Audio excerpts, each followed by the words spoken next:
Mesdames, Messieurs, bonjour. Merci de nous suivre. Bienvenue à ce 13h. 3 nouveaux ambassadeurs accrédités au Mali. Ils sont du Nigeria, du Canada et de la Grande-Bretagne. Ces 3 diplomates ont présenté hier leur lettre de créance au président de la République par intérim. Le compte rendu, c'est avec Mariam Sagara. Le premier ambassadeur à présenter ses lettres de créance est le Nigérian Ilia Ali Dounia Nuhu. Cette fonction, il l'a exercée en Côte d'Ivoire, au Venezuela, aux États-Unis avant de se retrouver au Mali. Dounia Nuhu a aussi occupé des fonctions intermédiaires dans la diplomatie. Parlant l'anglais, le français, l'espagnol, le nouvel ambassadeur du Nigeria a beaucoup travaillé dans la recherche de la paix au Libéria et dans beaucoup d'autres pays. Formé en sciences politiques, il a aussi son master en droit, en sciences sociales et en diplomatie. Le Canada sera désormais représenté par Louis de Lorimier. Il connaît déjà l'Afrique pour avoir servi en Côte d'Ivoire comme vice-consul de 83 à 85. Il s'est ensuite envolé pour la France comme conseiller à l'ambassade. De là, il va en Corée, puis au Liban quelques années après et se retrouve au Luxembourg et en Belgique. Celui qui succède à Virginie Saint-Louis est un journaliste qui a travaillé au Journal de Montréal pendant 10 ans comme directeur des programmes. Avant d'entrer à la diplomatie, il était le chef de pupitre à la presse. Celui que la reine Elisabeth II a nommé au Mali comme ambassadeur est le docteur Phil Boyle. Après son doctorat en chimie à l'université de Manchester et d'Oxford, il rejoint la diplomatie en 2002. Son aventure diplomatique commence au Yémen et l'amène en France et au Pakistan. Il a beaucoup travaillé sur la stabilité régionale, le terrorisme international, l'immigration clandestine et la prévention des conflits. C'est pourquoi ses collaborateurs affirment son enthousiasme de se retrouver au Mali. Impatient de prendre fonction, le Dr Phil Boyle demande à résider au Mali pour s'occuper du Mali à partir de Bamako. Jusque-là, l'ambassadeur de la Grande-Bretagne au Mali résidait à Dakar. Du ministre délégué auprès du ministre de l'économie, des finances et du budget, chargé du budget, c'était hier à la direction générale de l'administration des biens de l'État, un service peu connu du public. Sur place, le ministre a pu constater que des centaines de cartes grises et 10 000 plaques d'immatriculation ne sont pas encore retirées. Le visiteur s'est rendu sur les 3 sites du service. Il s'agit de la section parc communément appelée garage administratif, de l'administration 6 à Dar Salam et de l'unité TP à Koulouba. Ramata Konaté était de la visite, son compte rendu. Elle est fonctionnelle depuis 12 ans. Elle joue un rôle important puisqu'elle s'occupe des biens de l'État. Pourtant, elle n'est pas connue du public. Elle, c'est la Direction générale de l'administration des biens de l'État, DGAB, un service en charge du contrôle et du suivi des biens matériels et immatériels comme les bâtiments administratifs, les véhicules. Plus étonnant, c'est ce qu'on découvre une fois à l'intérieur des 3 sites du service. Un tour suffit au niveau de sa section parc ou de son administration à Dar Salam ou encore de son unité TP à Koulouba pour se rendre compte de la faiblesse du niveau de contrôle des biens de l'État et des difficultés rencontrées par cette structure. Des centaines de cartes grises et 10 000 plaques d'immatriculation non retirées, alors que les engins concernés sont utilisés par les services publics et privés. L'antenne travaux publics de Koulouba, 3e site de la DGAB, n'a pratiquement plus rien d'un service. Le ministre délégué chargé du budget a donc fait le tour des 3 sites. Le constat que j'en tire est que ce service-là est un peu en marge de l'évolution de la gestion des finances publiques du Mali, d'autant plus qu'il manque de tout, cruellement de matériel, cruellement de ressources humaines. Or, c'est un service essentiel dans le dispositif de la gestion des finances publiques. Parce que c'est vrai que c'est bon de recouvrir le maximum qu'on peut recouvrir, c'est bien de dépenser le maximum qu'on peut dépenser, mais autre chose, c'est le suivi de ce qu'on achète. Or, apparemment, ce service n'assume pas pleinement les missions de suivi des biens de l'État. Les difficultés de la structure, selon son directeur général, sont de plusieurs ordres. Il y a des difficultés qui sont d'ordre structurel même. C'est que c'est une structure qui n'a pas de représentation au niveau régional propre. C'est le service des domaines qui nous représente.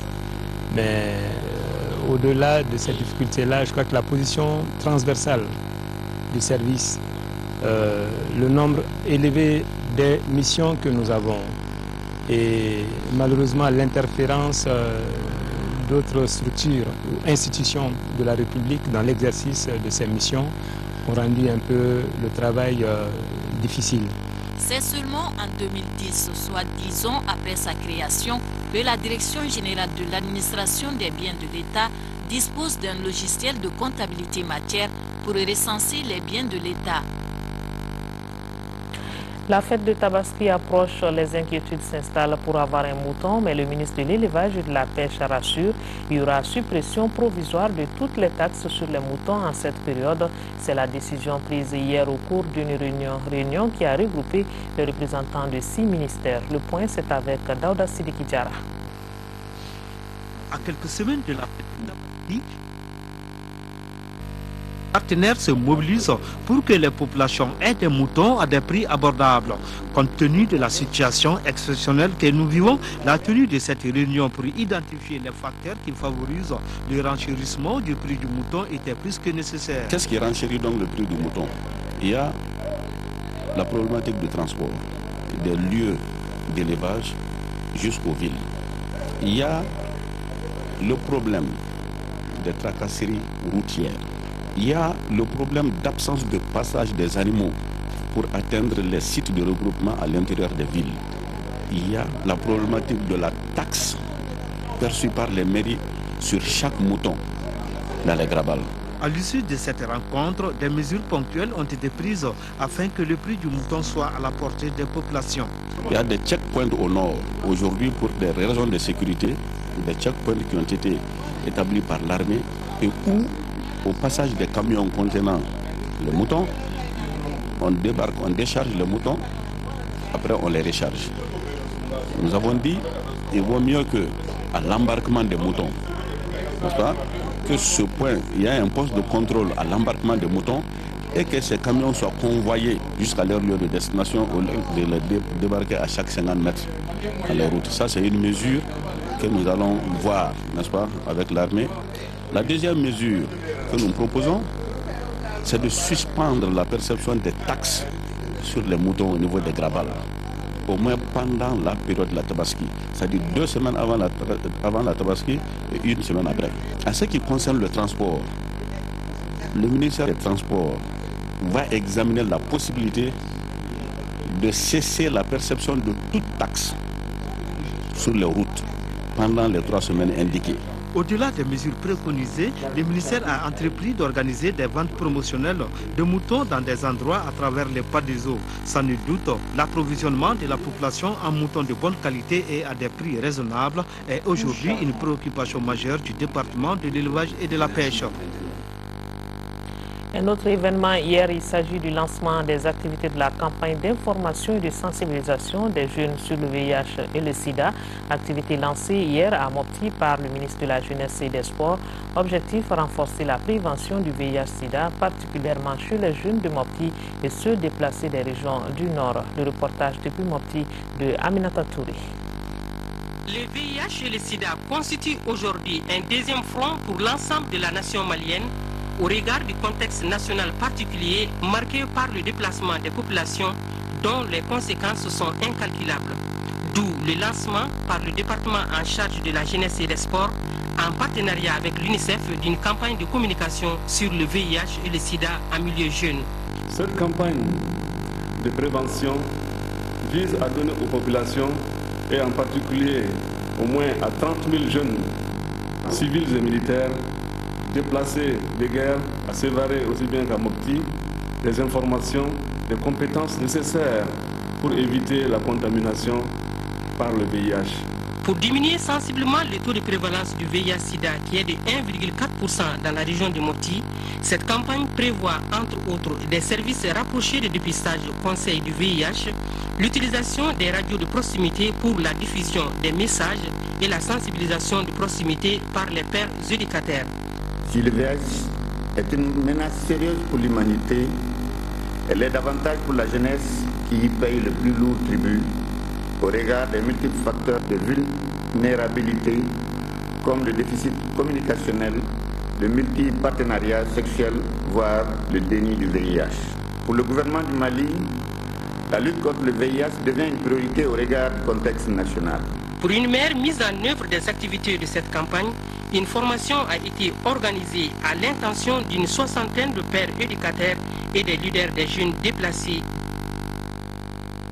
La journée de l'enseignant a été célébrée le 5 octobre dernier par les responsables de l'éducation des cercles de Koutiala et de Yorosso, et c'est la salle de réunion du conseil de cercle de Koutiala qui a servi de cadre à la conférence débat dont le thème était éthique et déontologie du métier. Dans la même foulée, un match de football a opposé l'équipe de l'éducation à celle de la presse. Le compte rendu avec notre correspondant à Koutiala, Outanga Dambédé.